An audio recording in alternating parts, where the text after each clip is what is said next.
All right, well, hello class, and welcome to the end of Unit 1. So you have probably noticed that there's been a bit of radio silence on my end, and that has been very intentional, okay? So I've noticed that there's a lot of activity going on in this unit so far, so that is really exciting to see, really kind of what I was hoping for. So we've got 9 students in the course, and a lot of back and forth and discussion. So here's what I want to do. I don't want to take a lot of time because I know that we don't have a lot of time. Okay, so you have a lot to do in this course, and some of you may be taking multiple classes. Some of you multiple classes with me, and so I again try to have these videos be somewhere between 10, typically 12 to 15 minutes or so. Okay. So in this video, what I would like to do is I'd like to communicate kind of the big picture of this class. Okay. And I can't tell you exactly how that I know how all of your other online courses have gone. Some of the classes that you have taken so far have been taught by other instructors, and I actually have probably developed some of those courses for those instructors to teach. But even still, they're each taught with a bit of a different flair and approach to the online classroom than you, I'm sure, will see in this class. So one of the things that you will notice in this course that we will not do is I will not give kind of PowerPoint presentations with kind of a voiceover. So in fact, you'll notice that there's no PowerPoint presentations in this class. And we took a bit of a different approach to this course, the development of this class, Understanding Vocation in a Changing World. And I want to tell you kind of why that is, all right? So in this class, what you'll notice is that there's a lot of you going out to read content, out to watch videos, to read multiple books, to get these kind of multiple perspectives. So what we're hoping to do, what I'm hoping to do, is give you this kind of microcosm perspective, but when you pull out, you're looking at it in multiple different approaches. So you're almost looking at it from a macro level perspective on the microcosm level, if that makes sense.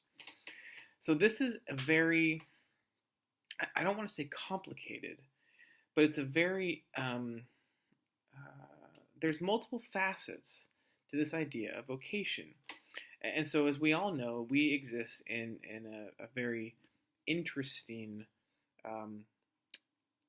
understanding vocation in the changing world. Well, this is a dynamic, right? So this is not a static world. We don't live in a static world. We live in a dynamic world. We live in an ever-changing, always changing, always evolving, revolving world in the modern 21st century today, right? And so lots of things going on. Let me give you an example of this. I got an email from somebody, and they said, I would love to talk with you about my interest in teaching. And they didn't just say it that way, though. You know, that's one thing to say, I'd like to talk with you about my interest in teaching and see if we can kind of see if there's any opportunities and so forth.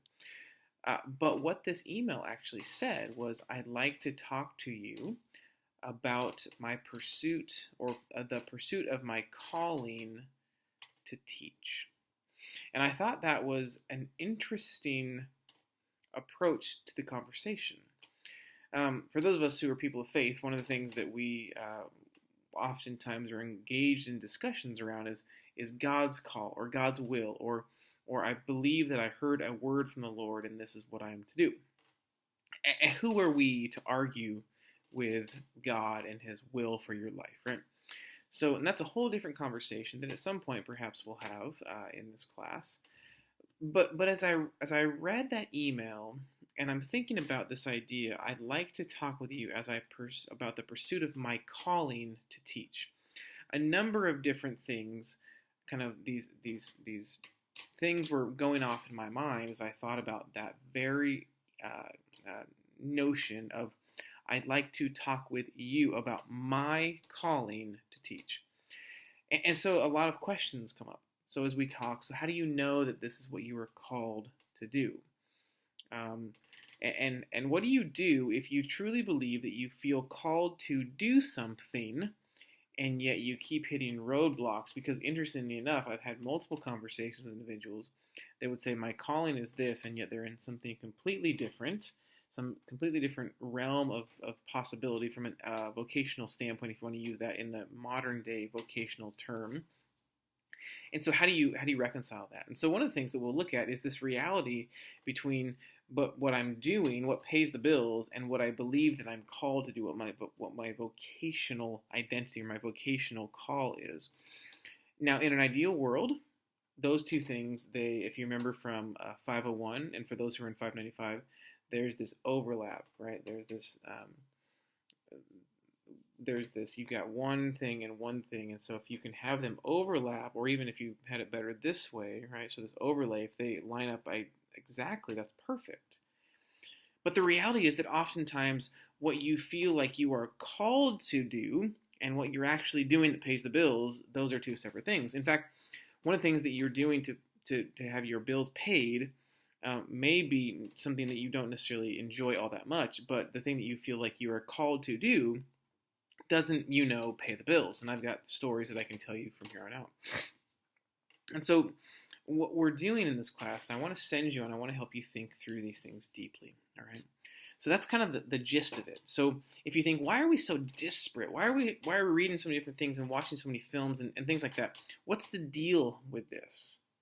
Well, I don't want you to think about it as disparate. I want you to think about it as very interconnected, because they're all pointing toward one thing. They're all pointing toward informing you in what your perspective is. And so the first book that we're going to read, The Gift of Being Yourself by Dr. David Benner, this is a great launching pad for a course like this, because it helps us to start thinking about who are we, both with kind of the good things and the bad things, the warts. Who are we when it brings all of these things to the table, knowing that we have our strengths, we have our weaknesses, and so forth. But who am I? And the argument that Benner's going to make is that the more we get to know God, the more we get to know self. The more we get to know self, the more we get to know God. And he admits that in many circles, this may be some controversial statement that he's making. But I really believe that he, in many ways, nuances and brings these great perspectives to help us think deeply about who we really are, to realize that it truly is a gift to understand who we are, the gift of being yourself, which is fantastic. So that's the first one. That's an intentionally positioned book at the very beginning of the class to help us think through that idea of who we are on a personal level. Okay, and I don't mean how do we think about what's our favorite sports team or all those, but one of the things that happens so often is we find our identity. I was reading a quote the other day. I can't remember where it's from, but this idea that our work is quickly, if not entirely already, it's quickly in many ways moving to replace religion as the number one thing that helps to give us identity in who we are. This idea that what we do is no longer infiltrated or affiliated or influenced by one's religious background and so forth. Now it's all about what we do for work. And so if we don't get this idea of who we are right, we don't realize that how we have been equipped to do certain types of work, if we don't get that right, then we potentially could be on this this wild goose chase for quite some time to figure out what it is that we are called to do. And then we can become increasingly frustrated when we end up doing something that we don't think is what we are called to do, and yet we can't seem to get the job doing the very thing that we are, quote, called to do vocationally. So we'll unpack a lot of that in this class, okay? So a couple things I want us to look at as we kind of progress through. I want you to spend some time looking through the syllabus, and hopefully you've done that already, okay? We've got a number of things going on. Obviously this week we did introductions, a lot of that going on. You do some video responses, and you do some 3-2-1 wrap-up discussions. So 3 takeaways, 2 questions, 1 aha, and of course, as you remember, that 1 aha, or I'm sorry, the 2 questions are the things that I will kind of proceed the next week with, and we'll start those conversations. Okay, in the midst of this class, what you'll always be doing is you'll be reading, you'll be viewing, you'll be writing, you'll be corresponding with your classmates. There's 9 of you, so again, there's plenty of discussion to have, so make sure that you read through the specifics of the syllabus very closely and carefully. And then you will also be taking a number of assessments, okay? So starting next week in Unit 2, you will take the Holland Occupational Themes Assessment. There's a link to take that. In addition to having read the entire book of The Gift of Being Yourself, you will also be doing a brief review of that text itself. And then the last thing you'll do, which you would have seen this week, is the vocation and calling presentation, okay? And that's a very brief presentation. Again, look through the syllabus to make sure you're reading the right content. Based upon an article that you will find, you'll locate one on your own from the Institute for Faith, Work, and Economics. Okay, I got an email from a student, and I'm so glad that I did, and I'm so glad, student, that you emailed and reached out and asked this question, because one of the things that I really want to do, I want to establish in this class, is an openness of communication. Okay, so if you have a question, if you think it's going to benefit the entire course, I would encourage you to post it in the discussion section of Sakai.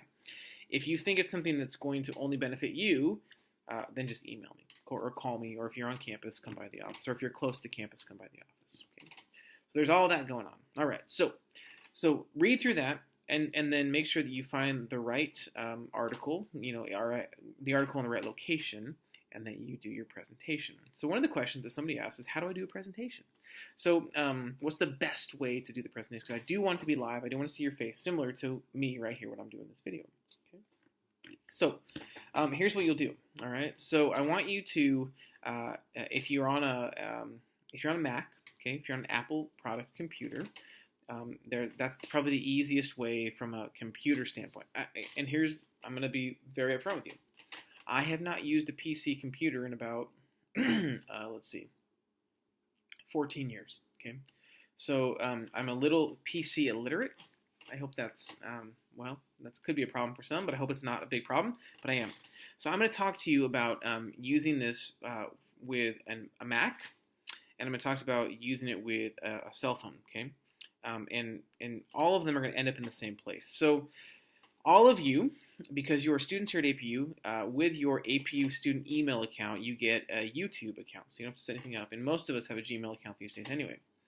So if you want to, and I would encourage you to keep them consistent, use your APU YouTube account, set it up, and then you're going to record a video, okay? So what I do on my Mac is I use PhotoBooth, okay? PhotoBooth is a preloaded program on Apple computers, on the products there, and I go on there and I record a video, just like I'm actually doing that right now. I'm recording a video on PhotoBooth, okay?